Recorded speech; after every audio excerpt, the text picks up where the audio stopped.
All right, well, we're going to get started. Welcome everybody to our webinar on early careers, and this series is actually sponsored by Atricure, so thank you for that. And today our topic is going to be how to include arrhythmia surgery early in your practice. My name is Yihan Lin. I'm a CT fellow at the University of Colorado, and today we have two guests that were extremely highly requested by our TSRA members and executive committee, so we're very pleased to have both Dr. Lee and Dr. Kiankhooy here today. Dr. Kiankhooy completed his CT training at the University of Virginia and then later did an MCS transplant fellowship at the University of Minnesota.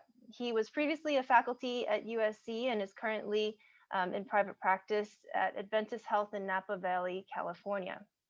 Dr. Lee completed his general surgery and cardiothoracic training at the Brigham and Women's Hospital, and he's currently a faculty at the University of Indiana and is also the program director of the thoracic residency. So Dr. Kiankhooy and Dr. Lee, thank you so much again for being here.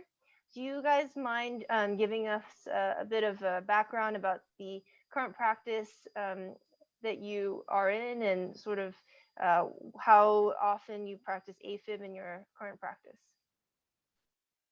Lawrence, you want to go first? Sure. So I am Yihan. Thank you for the invitation, and I can't see who's on, but I'm guessing it's CT residents and fellows from all over. So thank you very much for this opportunity to talk. I'm currently at Indiana University as an adult cardiac surgeon. My path here was a little circuitous in some ways. After training, I took my first job at University of Tennessee in Knoxville, which was pretty much a private practice setting. No residents, PAs, and just attendings, where we did cardiac and thoracic, and that's where I got into AFib. There was a part of it was request by the group that was a gap, and also, I had been interested in sort of AFib because I got so sick of being called every night I was on call about post-op AFib, whether it's general thoracic or the cardiac service. So that's how I got involved and started with AFib.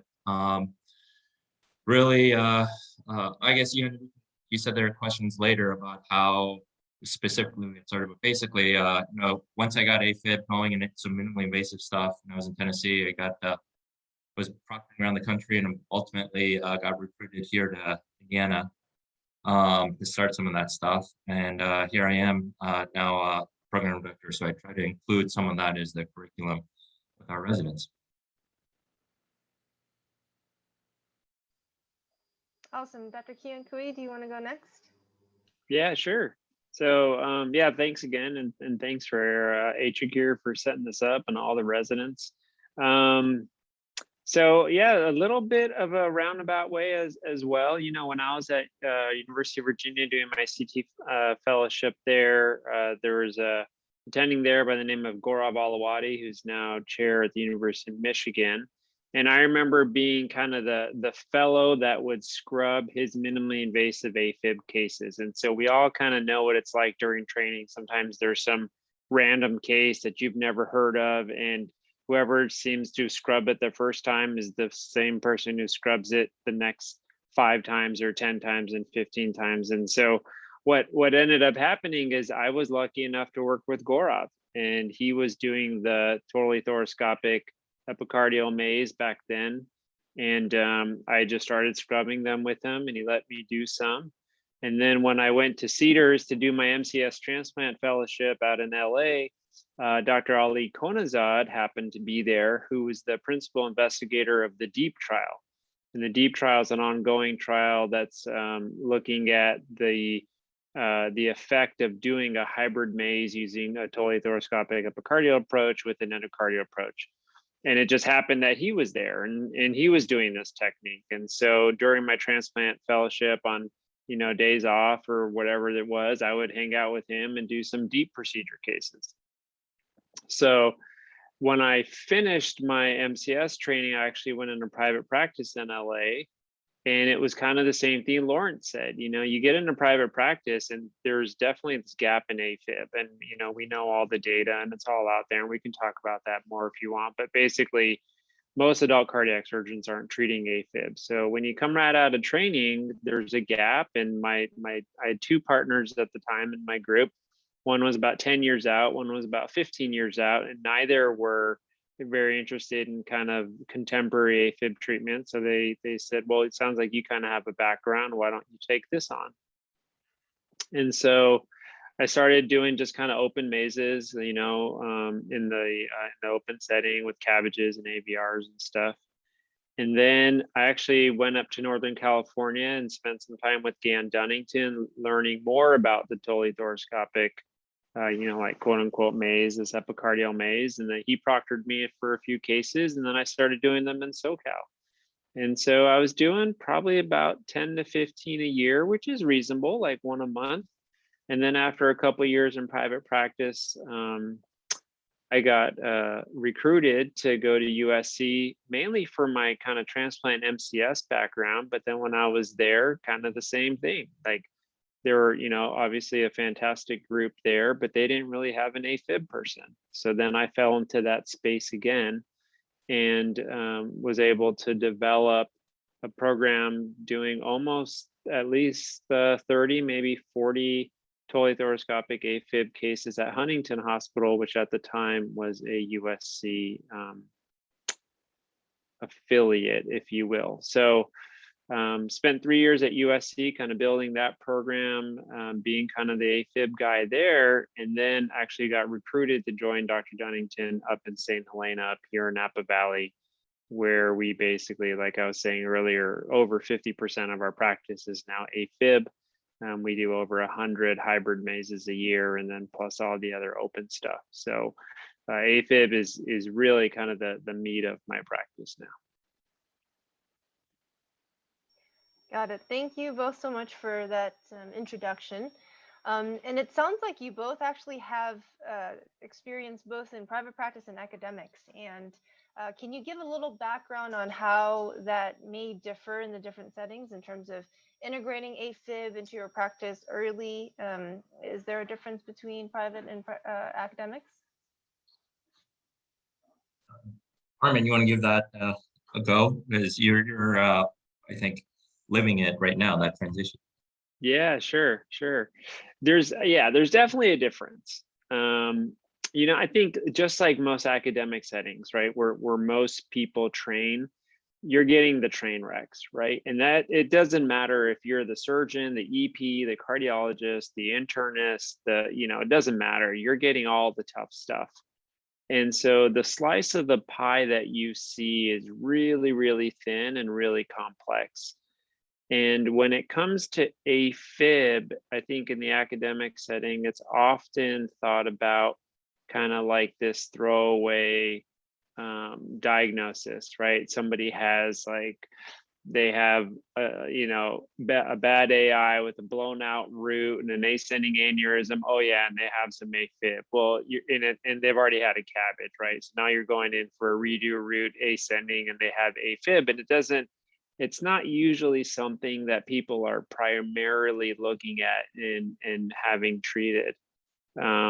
I think as you work your way into a private practice, you're more often dealing with, if you will, kind of straightforward cases. So maybe someone has coronary disease, it's their first operation, and they have AFib. And so you're much more likely to be put in a position where you can take the AFib, if you will, more seriously, or at least give it a little bit more attention, and learn about what it means to treat it in not such a complex setting. And then I think, to be honest with you, I got lucky in training that AFib was a point of emphasis kind of everywhere I went, but I don't think that's necessarily the case. I think there are still a lot of academic institutions that unfortunately don't make AFib a priority. There are definitely some centers of excellence for sure, but I think across the board, it's not really something that people emphasize. And so it tends to be something you kind of just pick up on your own through industry, through courses, through stuff like this, in private practice, because you want to, and it's out there, and you can really make a career out of it. Yeah, you know, my experience is very similar to what Dr. Kiankhooy just said. In Tennessee, when I was there, they said it was very private practice-like in that the EPs were very open to collaborating, and I do a lot of convergent, which is a little hybrid thing, where it's combined epicardial and then the EPs do. And they were very open to doing that and referring, 45-year-old de novo patients. Then as soon as I got to IU here in Indiana, that totally switched.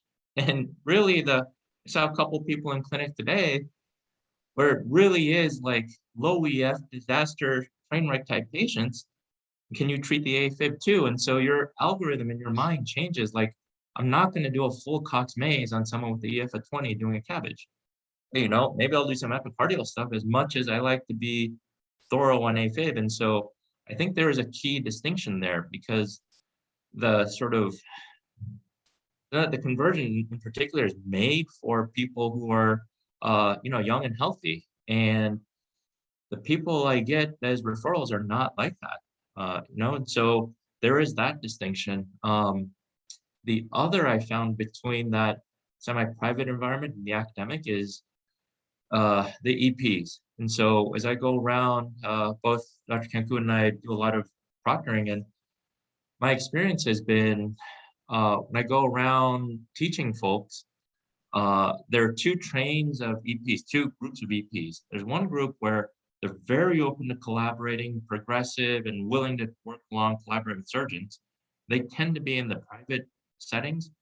And then the group, the academic world, feel very much that the EPs can handle all of AFib, and that's an EP's only realm.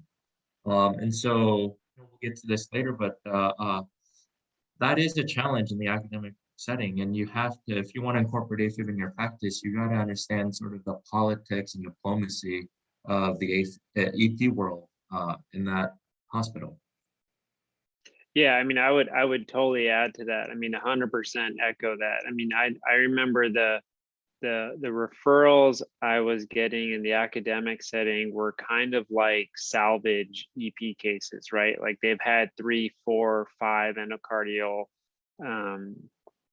catheter ablations, and then they're like, Armin, can you try to do something for them now? And you're just like, sure, I can try, but like, they've already, it's not like the 1 or 2 priors that you get in private practice who you can talk to the EP on, and like knock out a really good plan for, that you have to realize in most academic settings, just like as a cardiac surgeon, you're getting this tiny complex slice of the pie. The EPs are getting the same thing. So they're not getting just like Lawrence said, the 45-year-old who has had paroxysmal AFib, who just needs bilateral pulmonary vein isolation by an EP. Like that's not who an academic EP is getting.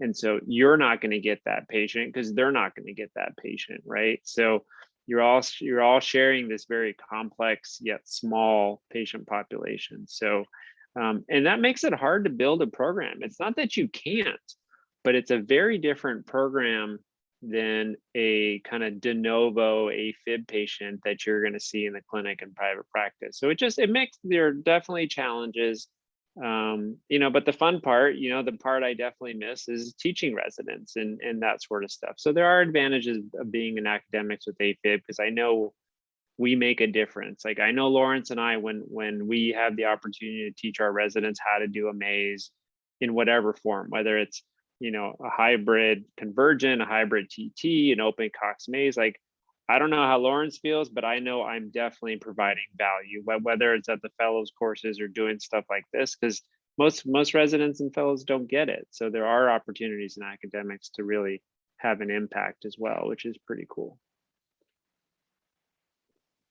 Yeah, I think you're right, Dr. Kiankhooy. Not a lot of programs actually teach this as a focus. And so, if your attendings aren't familiar with it, then you also then become not familiar with the procedure and then maybe more hesitant. So sort of on that vein, are there courses that you would recommend as a fellow? And then also when you start, being an attending, this is an earlier career talk, and it sounds like a lot of the skills that you have picked up, also happened after you graduated. Do you have any suggestions on that? Sure. So um, when I was in CT training, yes, I learned, quote, AFib mazes. But looking back, now that I know a lot more about AFib, it really wasn't true full-on AFib treatment maze. Even basic stuff like PBIs. So as a resident, you are limited or very much exposed.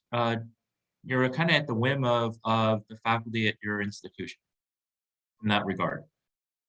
But you can certainly seek things out. And so, Atricure sponsored this talk, I think, but um, when I knew I was taking my first job and one of the requests was to build an AFib program, I took it upon myself to figure out how to get that training, sort of the gaps. Everyone's got gaps in certain areas depending on your training program, whether it's aorta, AFib, you name it. So in that time, Atricure was sort of, probably still is, the leading industry player, and they have a very heavy focus on education. So I went to the AFib course. They have numerous courses, but they had one in Boston. So I went to that, and it kind of opened my eyes on, wow, so this is what the pathophysiology is. This is the EP background, and this is how you really technically perform this. So that was my first formal, I guess, training course, to answer your question. And then once you're in practice, it's really different, because when you're in practice, depending on the setting, you will have vendors coming through, just like you have stapler, Ethicon vendors, and you name it. You get these folks coming out and saying, hey, we have this cool something called Convergent, this hybrid AFib. And of course, I was building an AFib program, so that sparked interest for me. You go and watch someone, and then you start doing it. You have someone proctor and you start doing it. So once you're in practice, it's a little different than when you're in residency, because you watch one, you do one, and then you start doing it.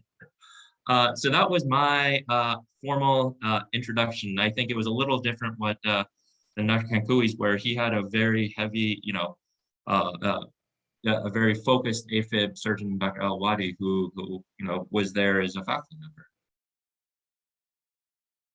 Yeah, no, I definitely got lucky, but I totally agree. There was something about going to the Atricure courses, which I think kind of solidified it even more, right? I mean, the cool thing about these courses, just like you said, doesn't matter if it's a TVAR course or an AFib course. The people who are teaching these courses, it's like people like us. We're into it.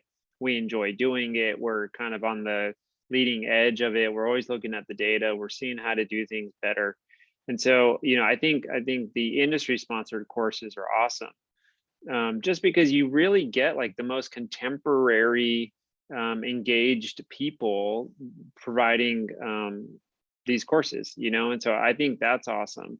The two other opportunities I think that are worthwhile to mention are the James Cox Fellowship. So AATS does have a fellowship where they pay, I think it's up to 3 months for somebody who has 3 months, whether it's in between training, during practice, to identify a location in the country where they can go and spend time and learn about AFib surgery. When I was at USC, I had a attending surgeon from Bulgaria come and visit, and he was awesome, and he had a lot of fun, and he learned how to do some stuff. So that's an opportunity. And then Dr. Mark Gerdish, who's one of the kind of thought leaders in AFib, who is in the Midwest as well, in kind of Indianapolis and Illinois, that whole area, part of a huge cardiac surgery group. He actually developed and has endowed a traveling AFib fellowship, which is, I think, a phenomenal opportunity for someone who's really interested in AFib surgery. And what that is someone will be selected to travel around the country to different sites and learn different AFib techniques in different places. So they could be with Lawrence learning convergent. They could be with me learning totally thoracoscopic. They can be with Ralph Damiano learning open Cox maze. They can be with Mark Gerdish, learning mini right thoracotomy, or Navad learning cryo maze. I mean, I think it's a sweet way to learn how all these different techniques are done. And then when you go back to your practice, you can kind of, mold your own practice. I think that's a really cool opportunity that's out there and open to folks. So. Great, and I'll try to find all these opportunities and put a link in our YouTube when we're done here, so everybody that's watching this webinar can look at those. So I had a question regarding that. So it sounds like, well, and I know this from sort of talking to a lot of my peers, but AFib surgery is a niche that's actually pretty wide open. There are not a lot of programs that really focus on that. And so if you are a beginning attending that's trying to build an AFib program, are there any sort of progression steps that you want to go through? You're talking about these very difficult cases if you're doing academics, and how do you balance, saying yes to a case so you keep your cardiologist happy, but then, not have a high failure rate, and then, have them not refer you any more patients? You want to start with this one, Lawrence? We'll flip flop a little bit. Sure. Yeah, those are very good questions. And there are lots of topics covered. So I'll try to hit on some of the big points, at least from my perspective. AFib is great as a new surgeon because, just like Dr. Kiankhooy said, it's a lot of folks who have been in practice for some time have not focused on it. It's always been sort of, whatever, it's just AFib. So it is a nice opportunity to really become the expert in that subsegment. And you also may have heard, and I heard this when I was a graduate too, when you go out, you got to somehow have a niche of some sort. You got to label yourself as something, the transplant person, whatever it may be. And arrhythmia is a nice way to go about it because there's, a lot of folks want to be an aortic surgeon, whatever it is. So I think it's a very good opportunity. It is exciting because it involves, it's not just regular coronary ischemic disease or whatnot, it's electrophysiology. It also lends itself to having some halo effects. And so, MR, mitral disease, goes hand in hand with AFib. So it does, you get, you're known as the AFib person, you get referred for any symptomatic severe AF. A lot of people will have mitral disease. So there's that sort of secondary benefit. So I think it's a very nice opportunity. And you mentioned, well, how do you keep your success rates high? AFib, as you know, is very much, I tell people it's like diabetes. You can try to manage it, but you can't really cure it, right? And so it's all about setting expectations with your referrings. And with AFib, your referrings often will be EPs. Now you can build a reputation as sort of an AFib person and get referrals from general cardiology. But the majority, at least for me, have been through EPs. And so you have to be able to build that sort of language set. The EPs talk a different language than other cardiologists, and be able to chat with them. And it's a different referral stream than your traditional, if someone got a cath, vessel disease. And so I think for a young surgeon coming out of training now, it's an absolute awesome opportunity. Yeah, I mean, I would say it's funny. I very distinctly remember that first conversation I had when I was out in practice, and I mentioned kind of AFib sort of stuff. Basically, I got a coronary referral from a cardiologist who didn't know me. We were sitting down next to the same kiosk, and he was looking at a cath, and I was kind of looking over his shoulder, and I said, "Oh, what's that?" And he's like, "Oh, it's a patient. I have cath." He's like, "You're the new surgeon, right?" And I was like, "Yeah." He's like, "Well, do you want to take a look at him?" I was like, "Sure." And so we started chatting and looked at his films. And then I just kind of very randomly asked him, "Do you want me to manage his left atrial appendage?" And he was like, "Well, what do you mean?" I was like, "Well, in training, we used to use the Atricure clip to clip it. And we thought it like reduced stroke and that sort of thing." And he was like, "Oh yeah, that would be great. You're definitely gonna keep some people from having a stroke." And that was like my very first conversation about AFib within that group. and it was just about managing the left atrial appendage. And then it, just like Lauren said, once you kind of get your name out there as somebody who's interested in AFib, because most people aren't, then he mentioned it to his partners. And then when they had someone who had AFib coronary disease, they'd send it to me. And then, so I think when you're starting, just mentioning something of interest, like, hey, I'm into AFib. If you have any patients with AFib, I'd be happy to see them. If there's anyone where you want me to manage the left atrial appendage. And just like Lawrence was saying, like, you start, once you start to talk the talk, people will start sending you stuff. Like, God forbid you mention like what the patient's CHA2DS2-VASc score is in your HMP. You know, like some EP or cardiologist who's into AFib will be really into that. They'll be like, wow, this person actually cares. And so once you kind of start getting those referrals, what I tell my fellows and trainees, it's all about base hits, right? So maybe the first time you treat AFib, you just manage the left atrial appendage, right? So let's say somebody has coronary disease and maybe some paroxysmal, or maybe they would have a high CHA2DS2-VASc score if they have AFib. Well, then you say, okay, I'm just going to manage the appendage. So you decide to clip it, and so you get in there and you clip it, and you don't want your AFib surgery when you're starting to kind of disrupt the flow of whatever primary surgery you're doing. So you want to get super comfortable, right? The first time you do a CABG, it's going to feel much different as an attending than when as a trainee.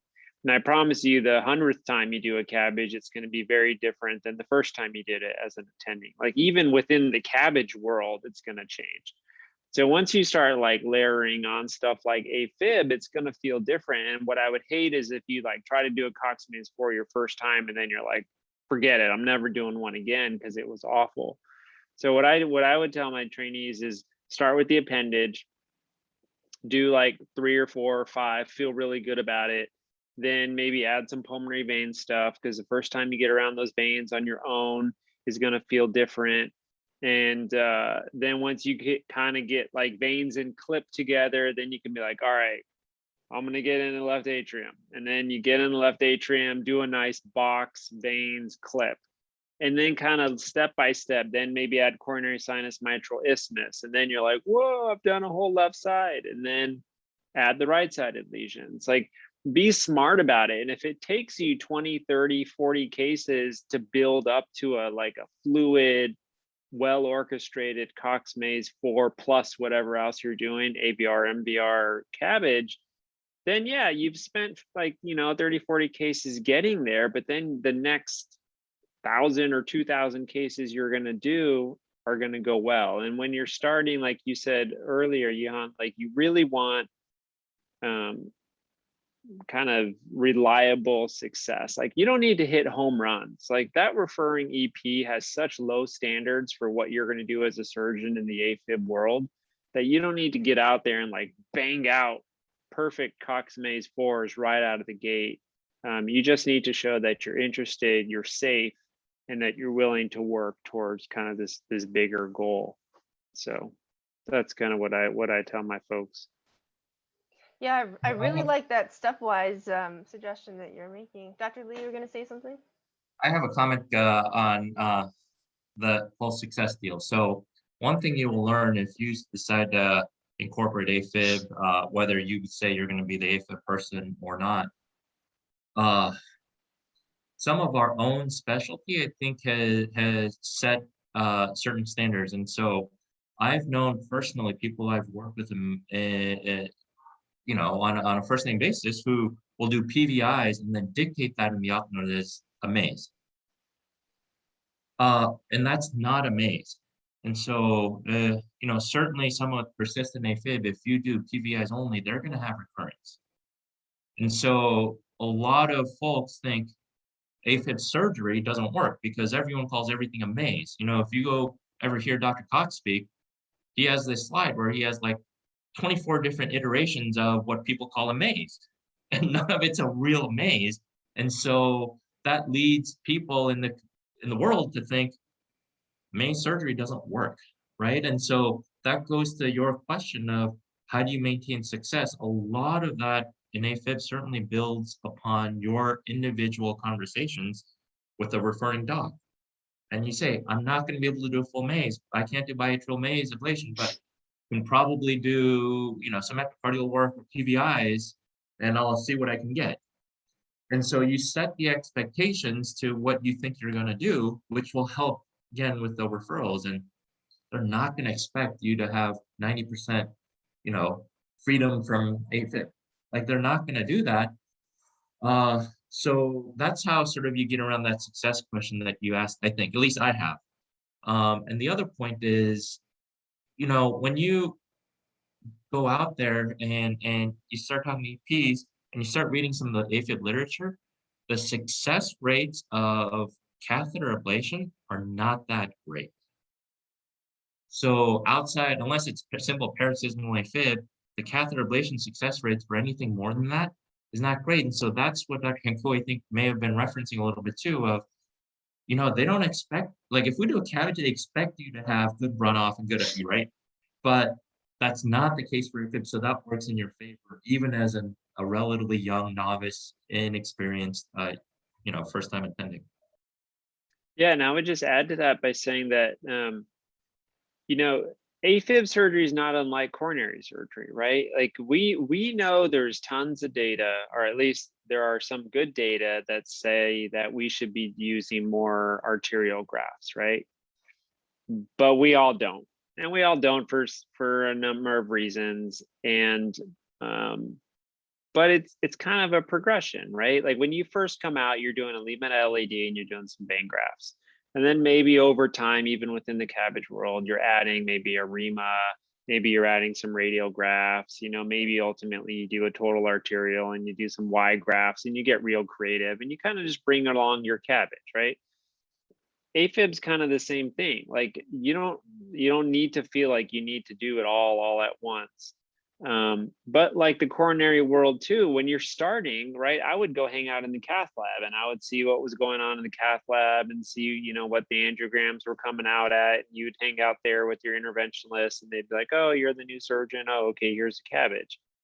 If you're interested in AFib, the same thing happens in the EP lab. Like go hang out in the EP lab. Just hang out, if someone has a ablation, if someone has a pacemaker, just go down there, like hang out, see kind of what's going on. Because I promise you, when you start, you're not gonna have that many cases.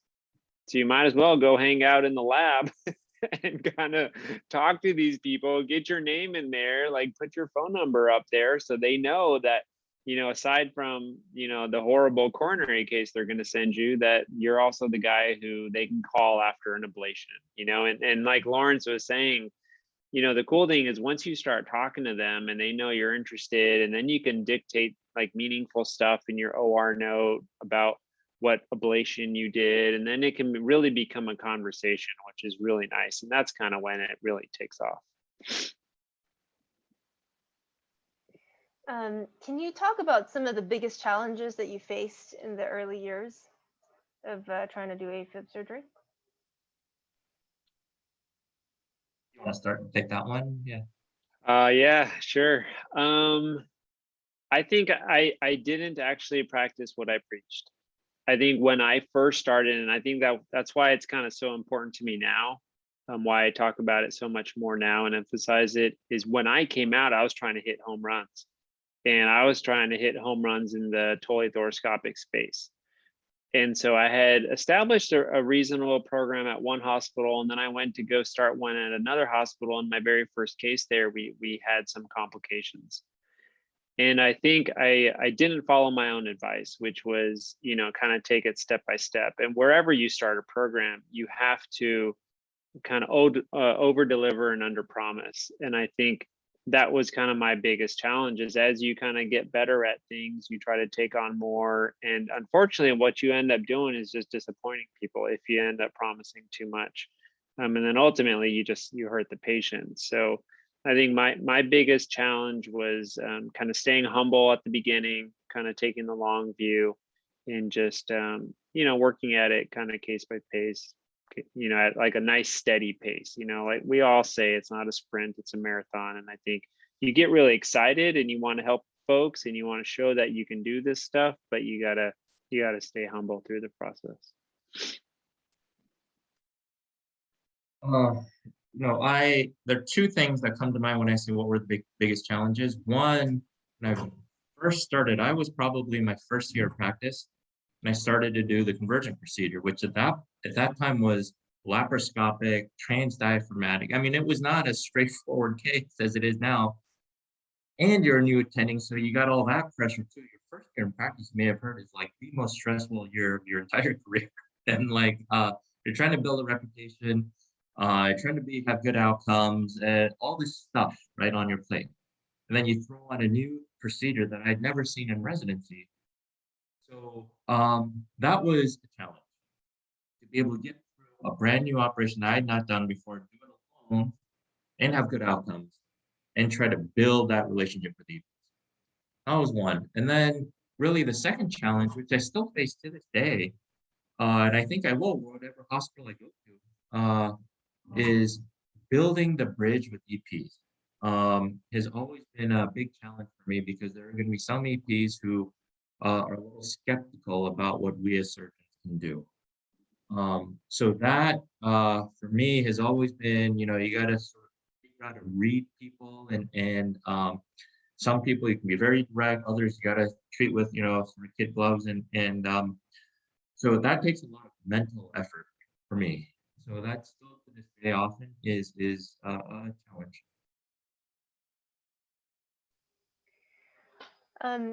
Kind of on that same vein, I see the attendees tonight, and I have a few here that are my colleagues that I know are interested in academics. So how does, being a faculty and having to take someone through a maze sort of change that dynamic? And do you have any suggestions for that, especially early on?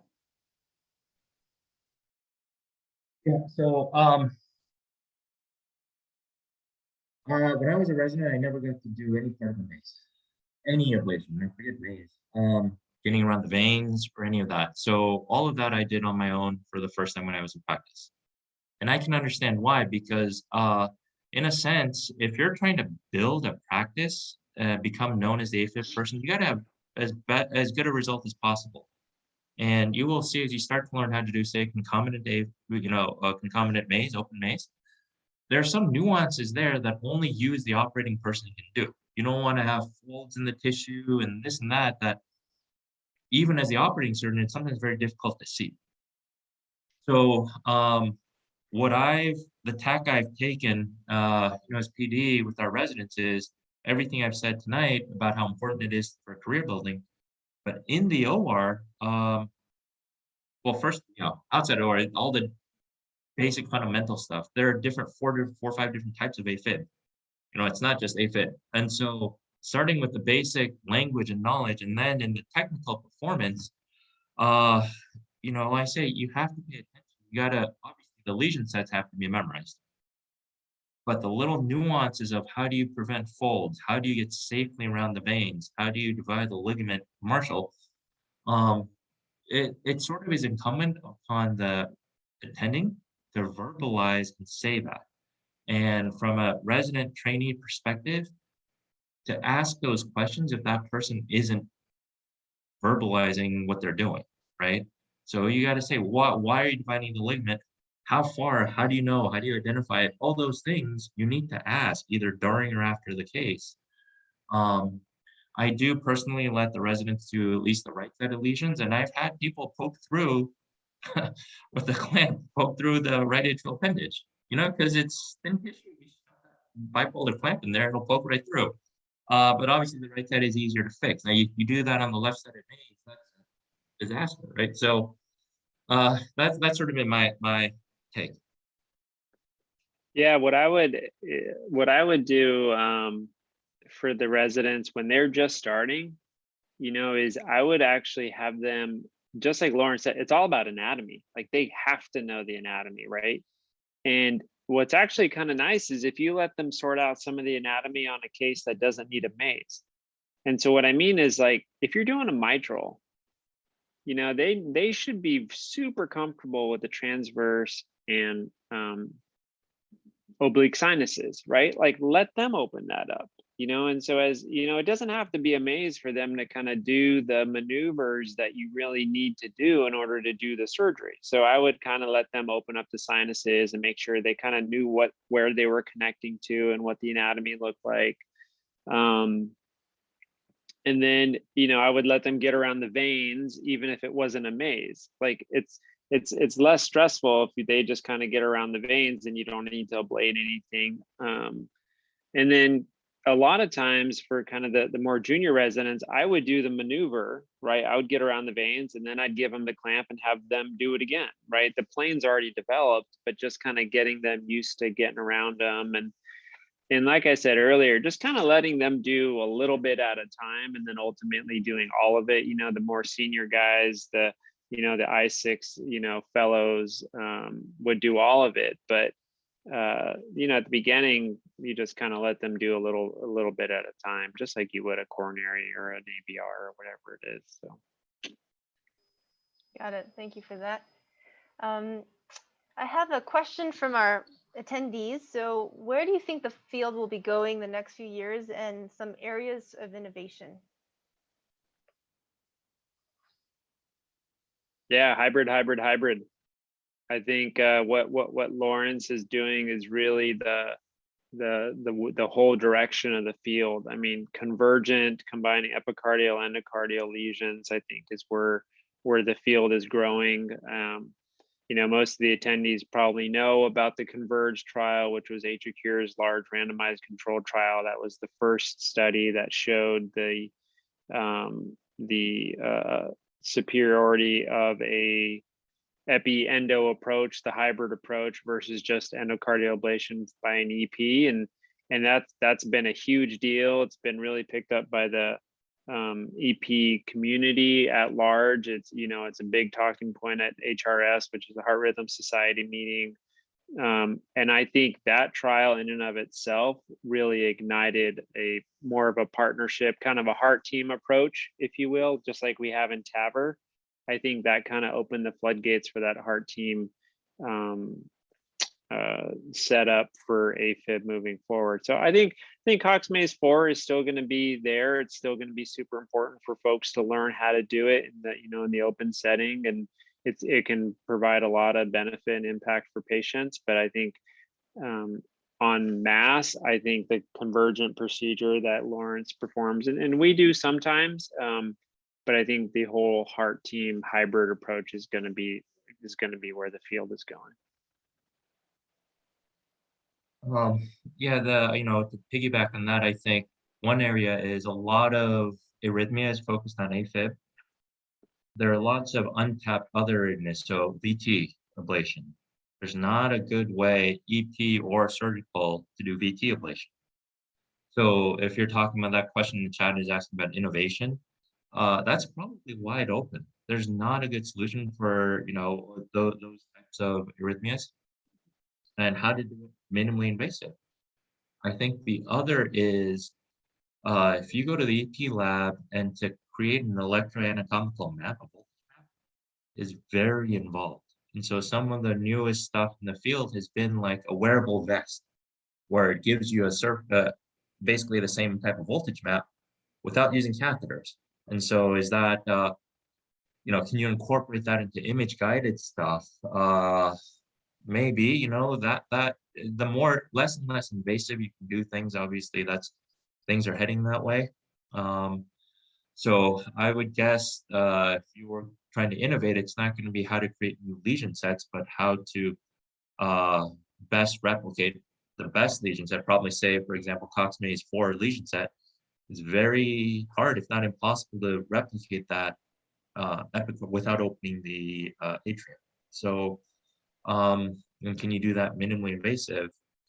So that's probably my guess where the field is going. And any advice about how to maximize sort of the partnership with industry in this field?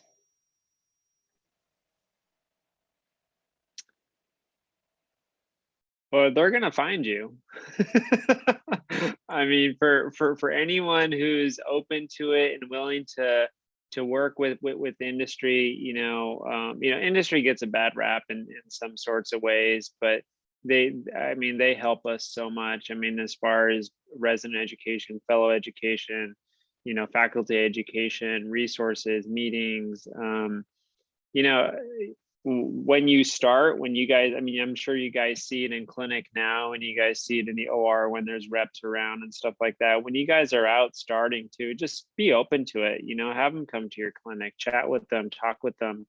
Even if it's something that you're not initially interested in, just sit down with them, give them time, give them, 15, 20, 30 minutes, whatever it is, and learn about it. Go to a course. You kind of never know when you're just starting. I mean, I'm sure Dr. Lee would say the same thing. There's stuff we're doing now that we were never trained to do, in residency. And so just be open-minded. And if they have something to offer, don't feel dirty about it. Don't feel sketchy about it. Just, do all the right paperwork, tell your university, tell your chief, whoever it is, say, hey, I'm going to go look into this, and, take advantage. I mean, there's so much to learn. I mean, there's the amount of information you're expected to learn now in fellowship is crazy. I mean, I just, for Dr. Lee and I, wasn't even that long ago when we were training, and now it seems like the amount of volume of information compared to when we were training has exponentially grown. So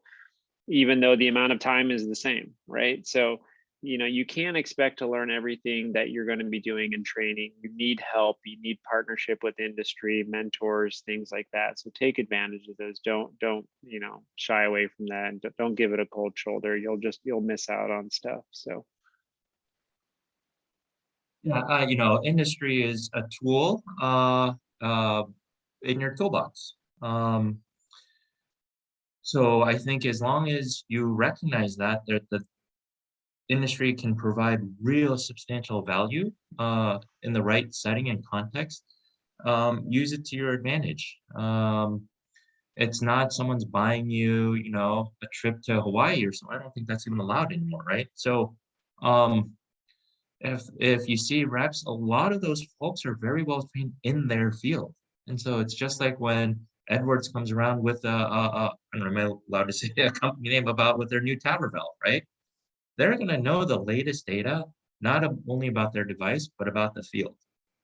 Same with AFib. So we're talking about Atricure today.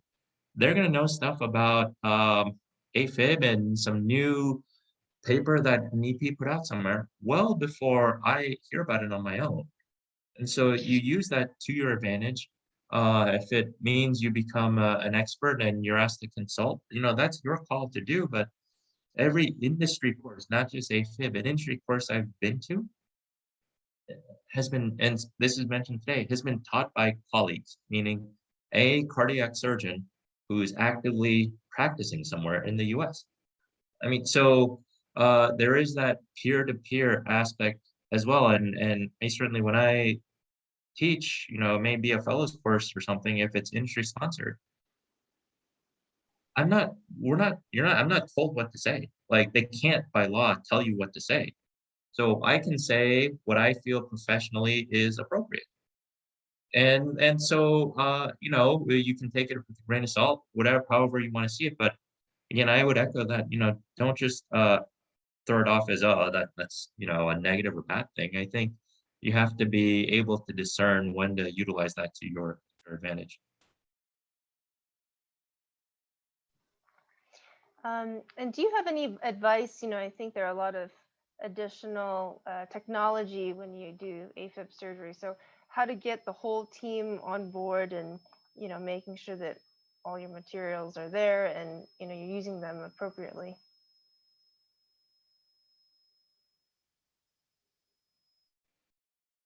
Actually, so I guess we could use, say, convergent procedure as an example. There's a very high likelihood whatever hospital you join will not have had that procedure. So this is where that collaboration with industry comes into play.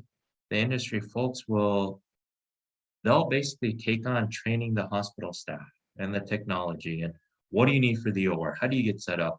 We're going to do dry runs. We'll do simulation labs with cadavers, whatever it is for your team to make it happen. And again, so that's another example of how industry can help. Um, so the second part of that is really as the team leader, as the quarterback, as the surgeon, it's sort of incumbent on you to know how. You don't have to know every aspect, but you know how. You have to be resourceful enough to know how to train your team and have the technology ready to go. So if that means making sure a rep is there, making sure you do a dry run with your team, whatever, people will look to you when you're the attending to do that. Yeah, I don't have much to add. I think you just gotta do it. You gotta, just like Lawrence said, you gotta go through all the steps before, plan it out just like you would any other operation. Make sure, if you're doing a root for endocarditis, you gotta make sure you have your homograph. Same thing with AFib. Make sure you have all your tools so you're set up to do well. So Great. We're in the last 5 minutes here, so I just wanted to see if there are any last sort of comments or suggestions for, any resident that wants to try to integrate this early within their practice. Lawrence, why don't you take that since you're in the academic setting? I'll kind of chill out.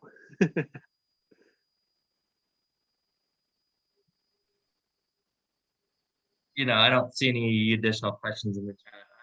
Feel free to reach out. I think AFib is becoming more prevalent. AFib surgery and treatment is becoming more prevalent throughout. So if where you are, there's not a heavy focus on AFib, we've talked about several resources where you can go to. Industry is one of them. STSA, ATS have these sessions. And you feel free to email me, call me, reach out to me anytime. Happy to share my contact info.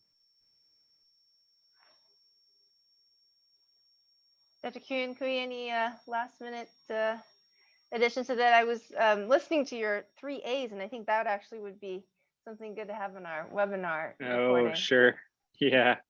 So, when you're starting out, there's these 3 A's that Jan talked about. So you want to be available, you want to be affable, and you want to have ability. And I think you really they kind of go more in that order. I think if someone doesn't have your cell phone, or someone doesn't have your email, or some way to get hold of you, you're never going to get a patient. So make sure everyone has your cell phone. It's so easy nowadays just to text people, go hang out in the cafeteria, hang out in the EP lab, hang out in the cath lab, be available. You want to be visible so people know that you're around and you're interested.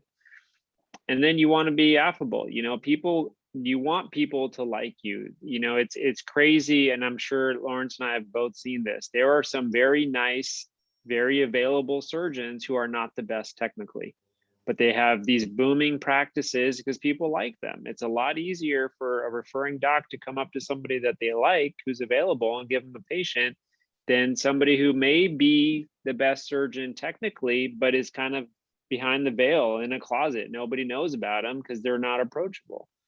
It doesn't mean you can have bad results, but I think on the spectrum of the things that are important for you to start your practice, your skill set will be solid. You don't need to be, God's gift to surgery in order to build a good practice, but you do need to be available. You need to be affable. And then ultimately you have the ability, because you're all in good training programs. And then your results will speak for themselves. And I guess the last thing I would just add to that, even though it's not part of the 3 A's, and I talked about being humble before, is you will have complications. You will unfortunately hurt people. And if you want to maintain that referral base, you have to let your referring doc know when you have a complication. The last thing they want to do is see that complication in person in clinic for the first time. If God forbid, your patient has a stroke, if they have a reoperation, if something happened that wasn't expected, call the referring and just say, hey, I'm letting you know, this happened. We're taking care of it. I'm sorry it happened. They would much rather you be honest with them and upfront with them to find out in clinic, or God forbid, find out from their spouse or their partner that so-and-so died and the surgeon never called them. Take ownership of your complications, let people, your referring docs, know about them, And the worse the complication, the more you need to tell people. You have to communicate. Don't hide your complications. It'll just come back and bite you.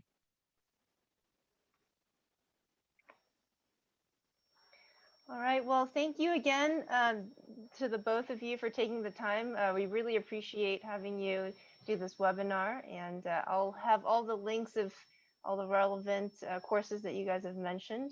And thank you again for all your time today. Thanks for your time. Thanks for having us. Thank you for the opportunity.